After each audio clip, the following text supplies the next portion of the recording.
પથ્થર મારીએ તો કૂતરું આપણને કઈડવા આવે હે ને બચકું ભરે ને શું કરવું પડે ઇન્જેક્શન લેવા પડે શું લેવું પડે રસ્તા પર ખુલ્લે પગે ચાલીએ તો શું થાય ખુલ્લા પગે કોઈએ ચાલવાનું રસ્તા ઉપર ખુલ્લા પગે ચાલીએ તો આપણને કાકરા વાગે કઈ ઠેસ વાગી જાય પછી કાંટા પડ્યા હોય તો ગામડે આપણે ખેતરમાં જઈએ તો ખુલ્લા પગે ચલાય કાંટા વાગે હે એટલે ખુલ્લા પગે ચાલવાનું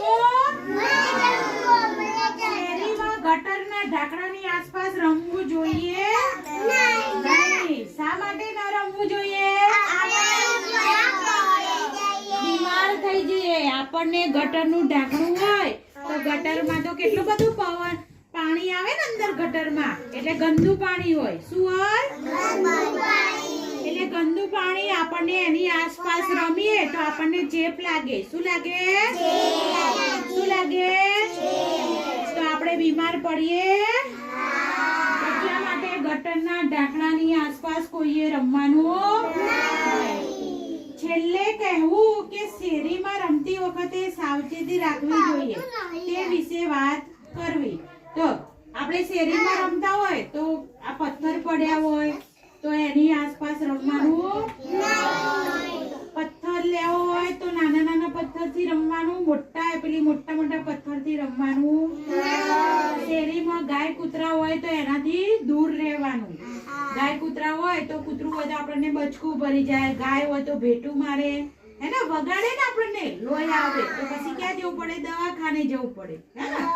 એ ગાય કૂતરા હોય એનાથી દૂર રહેવાનું એને અડવાનું અને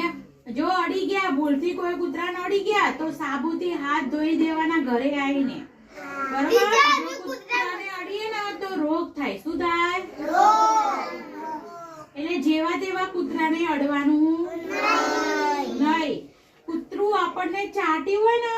સેજ બી આપણે કરડ્યું હોય ને તો ઇન્જેક્શન લેવા પડે આ ટીચરને કૂતરું કરડ્યું હતું ને તો ઇન્જેક્શન લીધા છે ટીચરે એટલે કોઈએ